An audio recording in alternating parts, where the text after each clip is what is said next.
Satanas Pulboric Tantoco. Okay? So ngayon, mga kababayan, bago natin simulan, salansanin ang mga kaganapan, di ba, sabi ko nga kahapon, yung 20-minute vlog natin ay kino-confuse kayong lahat na hindi kasali si Lee Satanas sa mga parties or hindi kasama si Lee Satanas nung gabi ng si Tantoco, si Paulo o si Pawi, kilala siya, yun ang kanyang pet name sa kanyang pamilya, na walang kinalaman si Lee Satanas. Alright? Mga kababayan, ipinaliwanag ni Dean Chase kahapon at napag-usapan din namin yung nagkita kami na yung kanyang dokumento, okay, actually ay talagang legitimate. Yun ulitin ko ha, yung tanim document kasi na sinasabi ng Malacanang, ng mga bangag at ng kanilang attack dog na si Clarissa Castro, Clarissa Taratara. Akala ko nag-ano na ba yan? Nag-ano na ba siya? What do you call it? Nag-resign na ba ang Gaga? Ba't ganun pa man? Yung pinapakita nila talagang document, okay, yun ay edited. Okay? Ulitin ko puli, hindi yun ang pinapakita ni Dean Chase. Dito sa mga law enforcement agency personnel or officers, alam nyo naman yan kapag nagli-leak ng dokumento ang isang opisyal ng gobyerno, okay, may tinatakpan yan or tatanggalin niya yung, I just don't know kung ano yung term pa, yung siguro sa layman's term, yung identifiers na, di ba kapag nag-log in ang isang officer sa computer system, meron yan digital signature, di ba? May mga naiiwan yan, may mga bakas yan, may mga footprints o kung ano pa man na nalalaman kung sino ang nagbukas, okay, ng computer at kumuha ng dokumento na patungkol kay Tantoco. Kaya naman ang mga not whistleblowers, yeah, there are also whistleblowers. Kaya itong mga police na ito na nagbibigay ng impormasyon, whether sa Pilipinas or sa Amerika, minimake sure nila na hindi perfect yung ibibigay nilang dokumento. Kasi nga, when I say hindi perfect, pwedeng takpan yung pangalan nila, may buburahin or something like that. Okay? Pero yung ipinakita talaga, yung tanim dokumento na pinapakita ng Malacanang, it's real tanim. Kasi naalala ko, may nag-send din sa amin yan. Okay? May nag-send din sa amin ng dokumento na yan na sabi, Miss Marlica, ito, document what we think. Kasama ko pa si, maliban kay Dean, may document, dalawa yung document na yan. Magkasama kami ni Spokes Harry. Nasa Hague ako niyan. Pinakita ko, Harry, ito, may sinend sa atin.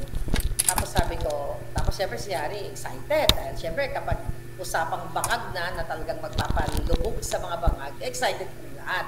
Pero sabi ko, Spokes, tanim yan. Sabi ko ng gano'n, hindi natin pwedeng i-share yan. Tanim yan, kako, tanim. Dahil yung font, pinag-compare namin, ganyan-ganyan. Pero hindi po yun ang pinakita ni Dean. Okay? Hindi yun pinakita ni Dean.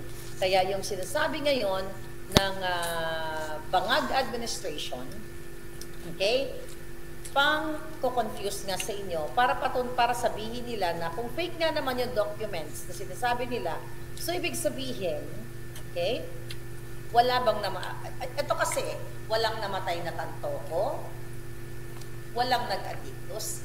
Kasi kung papansinin ninyo, mga kababayan, never ever in-acknowledge ng bangag, ng ni Lee Satanas, ni Clarissa, o ng kahit anong ahensya na may namatay sa Beverly Hills. Okay? Legit mga documents si Dean Chase kasi may watermark. Oo, nakita ko yung papaliwan kasi nasa Pro Department siya. Pupunta ako sa kanyang sa office niya. So, tinignan ko tuloy. Kaya nga itong binigay naman sa akin, ito sa coroner's office, to sa medical, wala nga. Kaya tinignan ko kung may watermark. Wala nga ito sa akin yung binigay yung a few days before inilabas ng coroner's office yung kanilang yung kanilang report, di ba? Ito talaga walang, ayan Ito may pirma, o yan ang pirma. Ito dokumento to kasi minail to sa akin eh. Hindi ito galing sa email. Kung di minail talaga to sa akin. Pero ganito, mga kababayan, tignan ninyo, sabi ko nga sa inyo, mapagmatsyag kayo, maging matalino tayong lahat dahil ang gobyernong bangag ay nililito kayo. Hindi nila sinabi na, oh, I'm sorry sa kababayan nating namatay na si Paulo Tantoco, diba, na siya ay namatay sa Beverly Hills, sa Hilton Hotel, at since ito may accident ang pagkamatay. Aksidente. Dito tayo tututok. Aksidente, then may Coca-Cola o may polvoron. Hindi ba bilang isang gobyerno na bangag, o Marcos, sige, isang Marcos na bangag, si Paulo Tantoco ay asawa lang naman ng Deputy Secretary ng Office of the President. Okay? Na si Dina Tantoco o Dina Arroyo Tantoco. Okay? Dali lang ha. Tingnan na natin to. Dali lang, baka importante.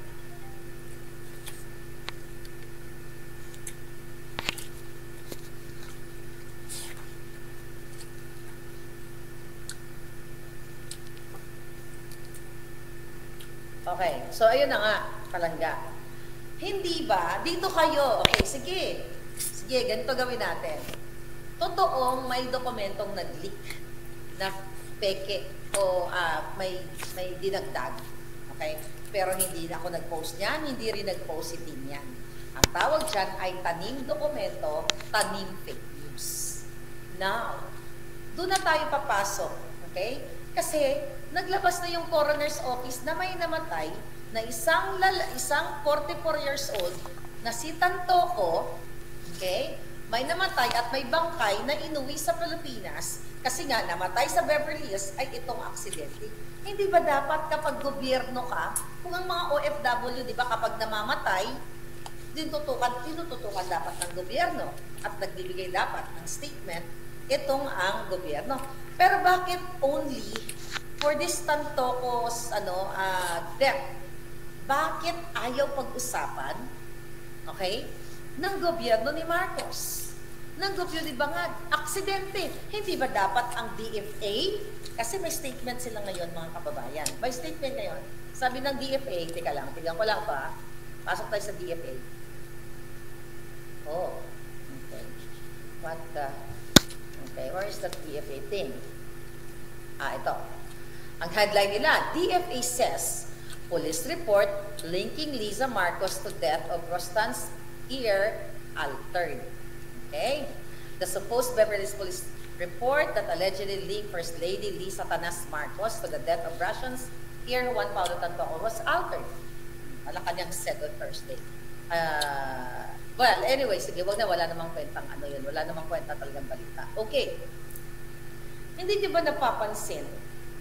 Ayon sa County of Los Angeles Department of Examiner, okay, ayan o, a male age about 44 years that he came to his death on the 8th of March 2025, okay? Ayan ang pangalan.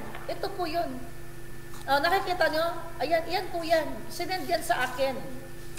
Ito ay hindi galing sa email. Ayan, may perma yan.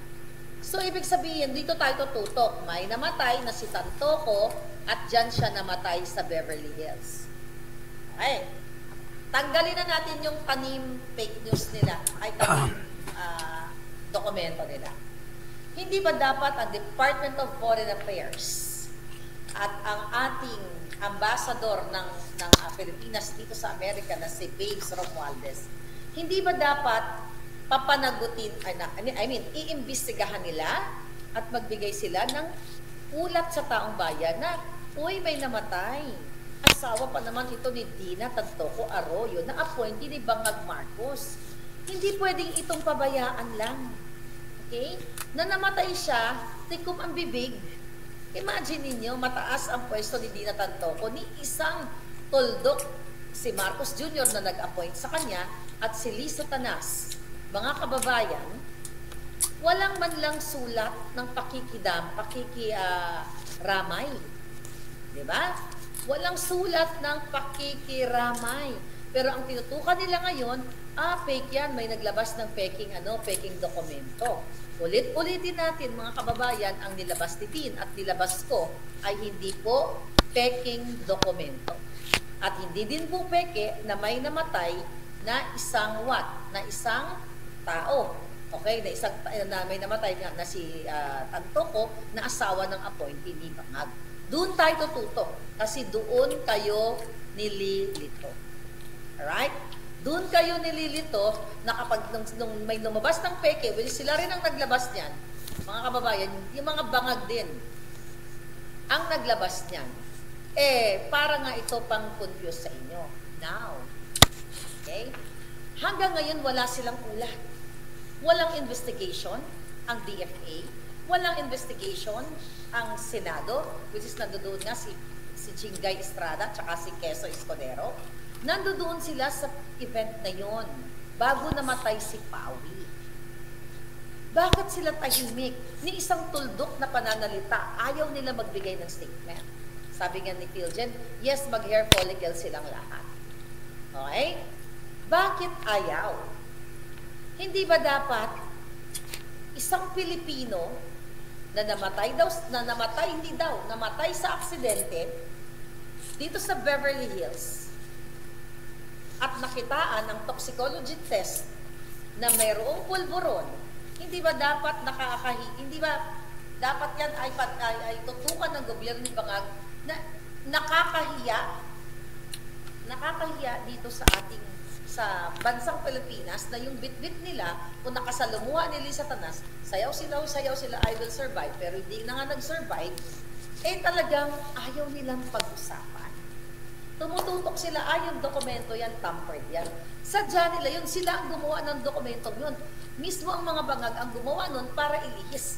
Kasi hindi naman nila pinakita yung dokumento ni Dean Diba? Binanggit ba dun si Dean? Hindi. Wala. Kasi tanim nila yun. Kaya sabi ko nga sa'yo, mag-ingat-ingat kayo sa kakapost. Kasi yung mga tanim na yan, galing din yan sa kampo ni Satanas. At magtataka ka, bakit ang pamilya ng Tantoco, wala rin, although tahimik sila. Pwede sila magsampa ng kaso actually. Pwede silang, what do you call it? Right. Mga kababayan, kahit, kumbaga, sino yung mga nakasama nila doon sa loob, yung nagsesyon sila. Kasi may session na naganap.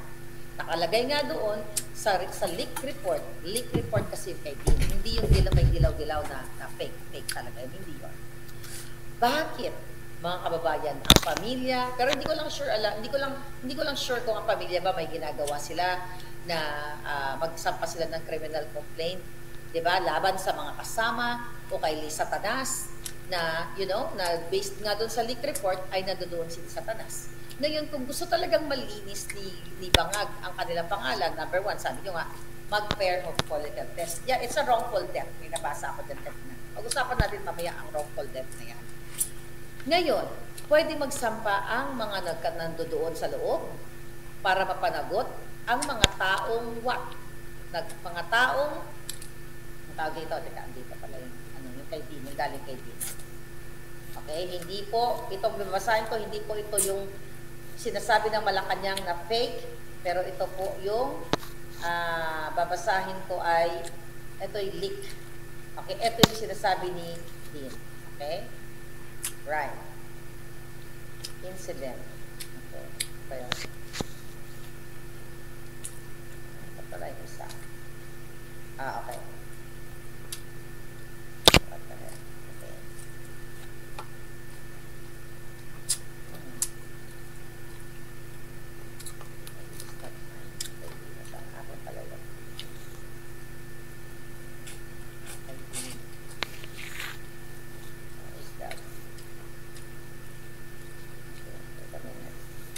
Dami kasing message. Okay. Okay. So anyway, sige, bago i-send sa akin. Alright, ngayon mga kababayan, nasa na tayo? At nawala yung alindog ko. Okay, so ngayon, ano daw, sa GMA deleted smell fishy, ganyan-ganyan. Okay, so ngayon nakalagay doon, di ba? Doon sa leaked report na yun, may mga tao, may mga personalities nandoon, ganyan-ganyan. Tapos may nakalagay doon, di ba? Ako ang unang nag-report sa inyo. Ako ang unang nag-report sa inyo na dinelate nila yung pagtawag ng ambulance bago nila nireport 7 hours according to our informant. Alright? Okay. Diba nakalagay dito, redacted to eh. Ito, Beverly Hills talaga to eh. Okay? Ayan o. Okay? Ngayon, on Saturday, March 8, 2025, okay? Hindi ko na ito babasahin lahat. Okay? Ano yung, itong sabi ng statement. Stated that other associates, including, okay, yun. Ayan, responding, chest compression, okay. Ito. Ito yung nakasulat dito na stated that she and her associates, including blank, and the decedent had dinner at the Waldorf Astoria. Nakapunta ako dito, di ba? Nakita yung mga video namin ni Atty. Glenn, pumunta kami dito. At the evening of March 7, she observed Mr. Tantoco exhibiting signs of distress, including profuse sweating, incoherent speech, and visible disorientation. She called inquiring whether he required medical assistance, but, nakalagay dito, but Alisa Canas reportedly downplayed the symptoms and suggested that Mr. Tantoco returned to his hotel room to rest. Okay. So ito yung nagja-drive, yung report na to, sa aking ahas, na nag-wait sila ng 7 hours bago sila tumawag ng rescue or 911. Ngayon, mga kababayan, anong ibig sabihin nito? Ibig sabihin, tulad ng title natin, ay pwede silang kasuhan ng involuntary gurgur. Meaning, nakita na nila yung mga witness, kung sino man, na meron ng manifestations ng incoherent, kumbaga hindi na siya normal. Kumbaga hindi na normal. May mga nakita ng sintomas na hindi na normal yung tao dahil nga, tumira sila ng o lasing or whatever, kung ano pa yung mga tinira nila, di ba? Kung ano pa yung ginawa nila, mga kababayan.